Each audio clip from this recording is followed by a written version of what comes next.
നമസ്കാരം. 91 ന്യൂസിലേക്ക് സ്വാഗതം. നിലമ്പൂരിൽ ജനാധിപത്യ രാഷ്ട്രീയ മത്സരം മാറിക്കഴിഞ്ഞു. വർഗീയ പ്രീണന മത്സരം എന്ന അപകടത്തിലേക്ക് തെരഞ്ഞെടുപ്പ് വഴിമാറി. പ്രധാന എതിരാളികളായി മത്സരിക്കുന്ന LDF-ഉം UDF-ഉം കേരളത്തിലെ വർഗീയവാദ സംഘടനകളെ ഒപ്പം ചേർത്ത് ഇങ്ങനെ വോട്ട് പിടിക്കുന്നത് എത്ര അപമാനമാണ്. സത്യത്തിൽ നിലമ്പൂരിലെ വോട്ടർമാർ വല്ലാത്ത സമ്മർദ്ദത്തിലും ഗതികേടിലുമാണ്. ജനാധിപത്യ സംവിധാനത്തിൽ മത്സരിക്കുന്ന ഒരു രാഷ്ട്രീയ പ്രസ്ഥാന സ്ഥാനാർത്ഥികളും നിലമ്പൂരിലെ തെരഞ്ഞെടുപ്പിൽ ഇല്ല എന്ന അവസ്ഥയിലെത്തി തെരഞ്ഞെടുപ്പ് വിശേഷങ്ങൾ. CPM-ന്റെ സ്വരാജിന് 4 മുസ്ലിം വോട്ടുകൾ അധികം പിടിക്കാൻ വേണ്ടി പാർട്ടി സെക്രട്ടറി ഗോവിന്ദൻ മാസ്റ്റർ പറയുന്നു, LDF-ന് പിന്തുണ പ്രഖ്യാപിച്ച PDP എന്നത് മർദ്ദിത ചൂഷക സംഘമാണെന്ന്. UDF സ്ഥാനാർത്ഥി ഷൗക്കത്തിന് 3.5 മുസ്ലിം വോട്ടുകൾ അധികം കിട്ടാൻ വേണ്ടി പ്രതിപക്ഷ നേതാവായ VT സതീശന്റെ കണ്ടുപിടുത്തം ജമാഅത്തെ ഇസ്ലാമി എന്നത് കേരളത്തിലെ ഏറ്റവും പ്രബുദ്ധരായ മതേതരവാദികളുടെ ഉത്തമ സംഘടന എന്നാണ്. നിലമ്പൂരിൽ ചുവപ്പില്ല, ത്രിവർണമില്ല, ഉള്ളത് പച്ച നിറം മാത്രം. അരിവാൾ ചുറ്റിക നക്ഷത്രമില്ല, കൈപ്പത്തിയില്ല. അധികാര കസേരയ്ക്ക് വേണ്ടി ആശയങ്ങളെ തള്ളിപ്പറഞ്ഞ് മതേതരത്വ സ്വഭാവത്തിന്റെ കഴുത്തറുത്ത കോൺഗ്രസും കമ്മ്യൂണിസ്റ്റും തമ്മിൽ നിലമ്പൂരിൽ നടക്കുന്നത് ഭ്രാന്തൻ മത്സരം. PDP എന്നത് പഴയ ISS ആണ്, ഇസ്ലാമിക് സ്വയം സേവക സംഘം.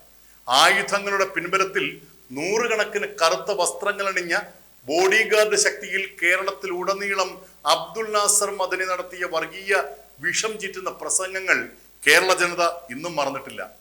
അതേ ISS നിരോധിച്ചപ്പോൾ പുതിയ പേരിലുണ്ടാക്കിയ രാഷ്ട്രീയ സ്വഭാവമുള്ള PDP, അതിന്റെ ചെയർമാൻ പഴയ ISS ചെയർമാനായ മദനി ഇപ്പോൾ കേരളത്തിലെങ്ങും കാണാൻ സാധിക്കുന്നില്ലെങ്കിലും നിലമ്പൂരിലെ PDP-യെ ഒപ്പം ചേർത്താൽ രക്തത്തിൽ നിന്നും ഈ പ്രസ്ഥാനത്തോടുള്ള കൂറ് അലിഞ്ഞു പോകാത്ത കുറച്ച് മുസ്ലിം വോട്ടുകൾ തങ്ങളുടെ പെട്ടിയിൽ വീഴ്ത്താമെന്ന ദുരാഗ്രഹത്തിൽ കമ്മ്യൂണിസ്റ്റ് പാർട്ടിയുടെ നേതാവ് ഗോവിന്ദൻ മാസ്റ്റർ പറയുന്നു, PDP വർഗീയമല്ല, പീഡിത വർഗമാണ് എന്ന്.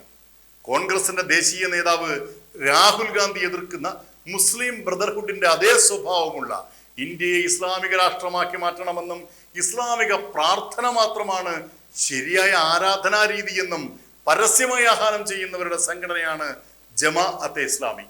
ഇന്ത്യൻ നാഷണൽ കോൺഗ്രസിന്റെ പ്രതിപക്ഷ നേതാവ് VD സതീശൻ പറയുന്നു, ജമാഅത്തെ ഇസ്ലാമിക്ക് ജനകീയ മതേതരത്വത്തിന്റെ സ്വഭാവമാണ് ഉള്ളതെന്ന്.